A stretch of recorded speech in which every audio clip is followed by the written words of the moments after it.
नमस्कार मंडळी, तर आज आपण घरच्या घरी सुगंधी आणि शुद्ध तूप कसं बनवायचं तर ते बघणार आहोत। दुधापासून लोणी आणि शेवटी परफेक्ट तूप कसं तयार होतं ही पूर्ण प्रोसेस मी तुम्हाला स्टेप बाय स्टेप दाखवणार आहे, तर व्हिडिओ शेवटपर्यंत नक्की बघा। तर ही माझी 4 ते 5 दिवसाची साय आहे।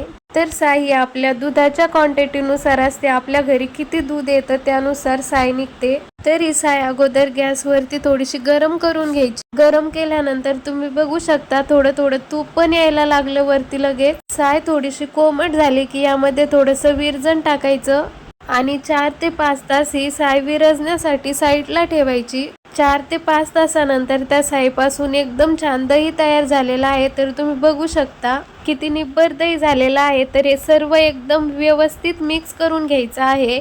हे छान मिक्स झाल्यानंतर मग एक मिक्सरचं भांडं घ्यायचं, मोठ्या साईजचं भांडं घ्यायचं आहे, ज्यूसचं भांडं असतं ते, आणि त्यामध्ये थोडी थोडी साय टाकून हे आपल्याला मिक्सरमध्ये फिरवून घ्यायचं आहे।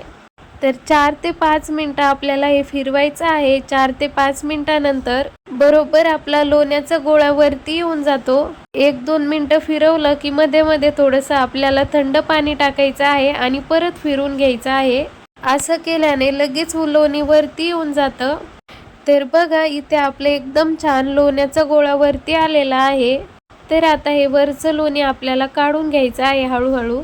तर इथे मी एक आता जाड कढई घेतलेली आहे, त्यामध्ये मी हे लोणी टाकणार आहे आणि त्याच कढईमध्ये तूप पण बनवणार आहे। कढई जाड असल्यामुळे तूप खाली लागणार नाही, त्यामुळे जाडच भांड्यामध्ये तूप काढायचं आहे आपल्याला। तर बघा इथे आपला एकदम छान लोण्याचा गोळा निघलेला आहे आणि खालचं जे असतं ते ताक असतं, तर मी ते एका जगामध्ये ओतून ठेवलं।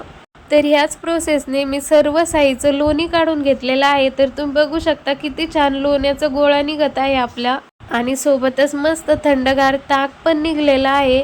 सर्व साईचं लोणी काढून झाल्यानंतर थंड्या पाण्याने हे लोणी एकदम छान धुवून घ्यायचं आहे, म्हणजे तुपाचा आंबट वास येत नाही।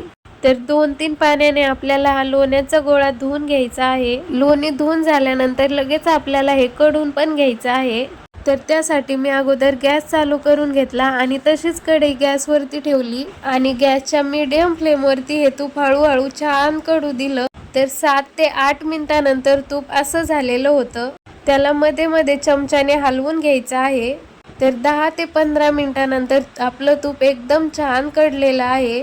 तूप कढायच्या वेळेस आपल्याला जास्त गडबड करायची नाही, तर ते एकदम छान कडून घ्यायचं आहे, म्हणजे आपलं तूप जास्त दिवस टिकेल। तर तूप इथे थंड झाल्यानंतर मी एका पातेल्यामध्ये ओतून घेतलं। तर बघा 4 ते 5 दिवसाच्या साईचं एवढं तूप निघालेलं आहे। व्हिडिओ जर आवडला असेल तर व्हिडिओला लाईक करा, शेअर करा आणि आपल्या चॅनलला सबस्क्राईब करा।